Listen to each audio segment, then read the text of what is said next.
Realizo la grabación para la actividad 1 de la unidad 3 de régimen jurídico de comercio exterior.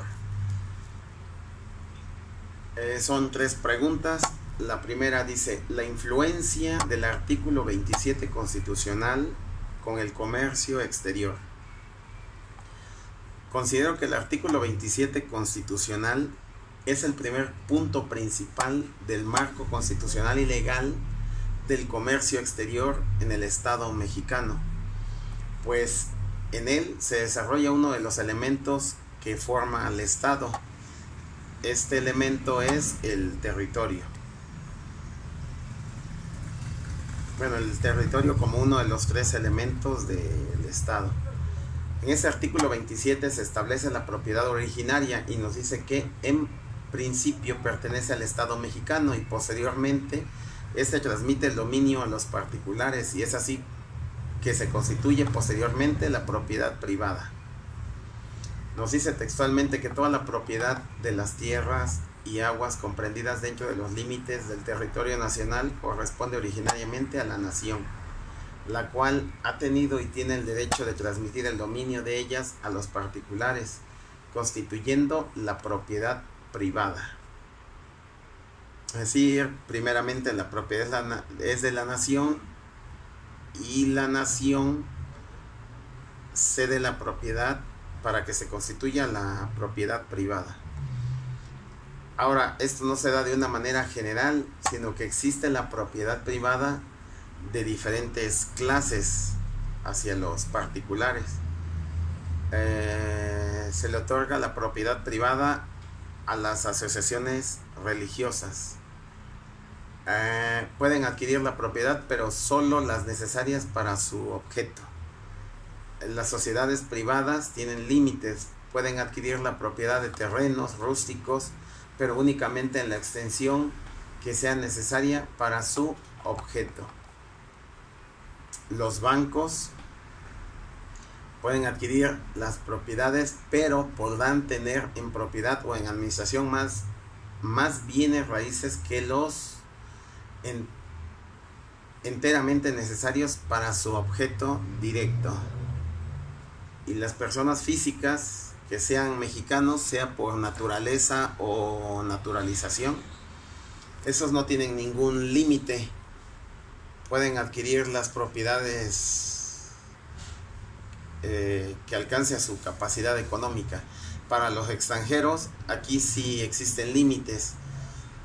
Dice, si son extranjeros, sí tienen límites. Lo pueden hacer después de 100 kilómetros de las fronteras y 50 kilómetros de las playas.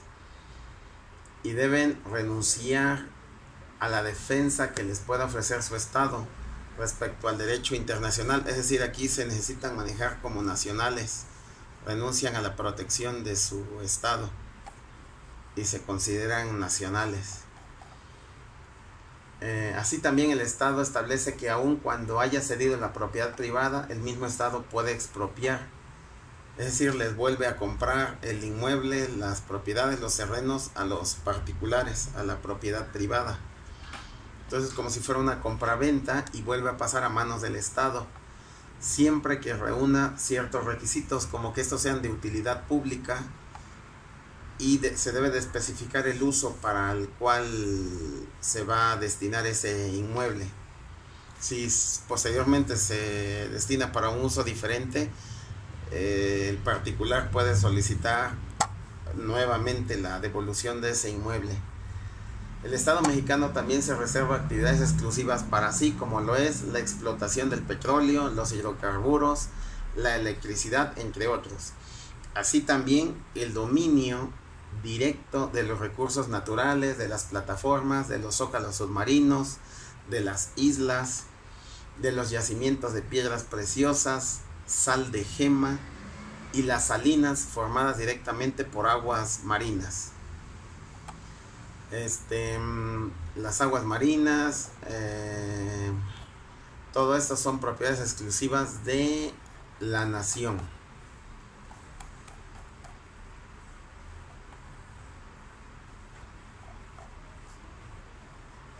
Así también la nación concede concesiones a los particulares.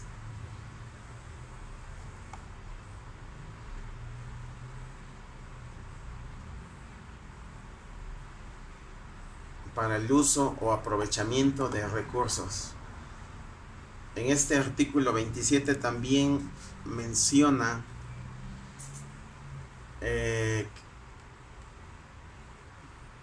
como un contrato de reciprocidad con otros estados para establecer las embajadas.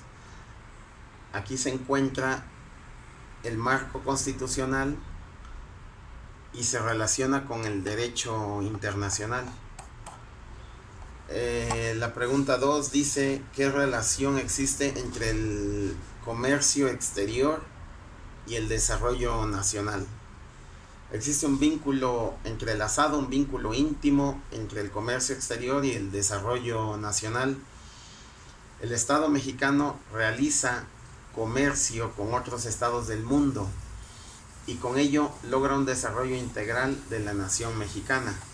Es obligación del Estado mexicano el desarrollo nacional para garantizar que éste sea integral y sustentable, que fortalezca la soberanía de la nación, para que exista un mayor crecimiento económico, se promueva la inversión nacional y extranjera y se logre la generación de empleos.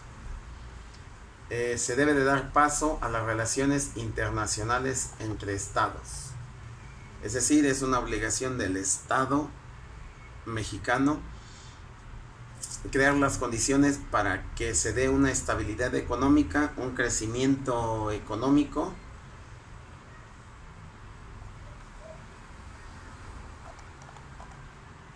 y con ello haya estabilidad social. Y esto se da pues a través del comercio internacional. El exceso del producto, de un producto o de una mercancía, se exporta y con eso se obtiene ingresos, se crean empleos y mayor bienestar social y económico. El derecho internacional regula las relaciones comerciales entre los diferentes estados como una facultad de la Federación para el Desarrollo Nacional del Estado mexicano.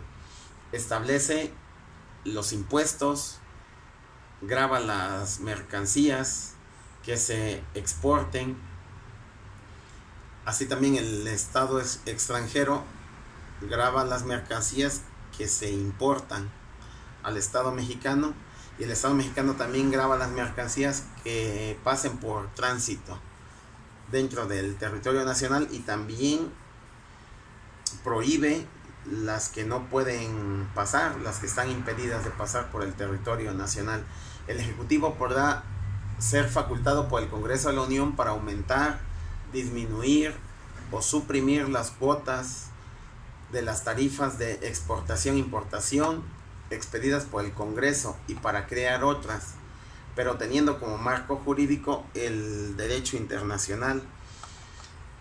Es decir, no es una facultad del Estado mexicano gravar a su antojo, a su consideración, a su libre albedrío los productos, sino que estos los regula el Ejecutivo, pero considero que debe ser apegado a los tratados internacionales que México haya firmado en el área comercial. Y la última y tercera pregunta: la relación que encuentra entre el artículo 131 constitucional y la ley aduanera. El artículo 131 constitucional pues es la ley suprema, es de la Carta Magna y no está subordinada a ninguna otra ley. La ley aduanera nace por la facultad que le otorga el artículo 131 constitucional, la Carta Magna, a la ley aduanera como una ley secundaria. La ley aduanera establece la normativa para todas las mercancías que entran, salen o cruzan por el Estado mexicano. Grava los impuestos, el porcentaje los límites de ese porcentaje, los impedimentos para todo lo que circule dentro del territorio nacional. Regula la exportación, la importación de mercancías. Determina al Estado como el encargado de ejercer la facultad, es decir, es una facultad exclusiva del Estado, de la Federación, gravar ese tributo, y lo hace a través de la Secretaría de Hacienda. A su vez, la Secretaría de Hacienda lo controla por medio del SAT, del Servicio de Administración Tributaria. Es decir, en última instancia es el SAT el que controla los impuestos y es la encargada de controlar la función del comercio exterior en México con otros estados. Controla todas las mercancías que entran, las que salen del Estado mexicano y las que cruzan a través de las aduanas.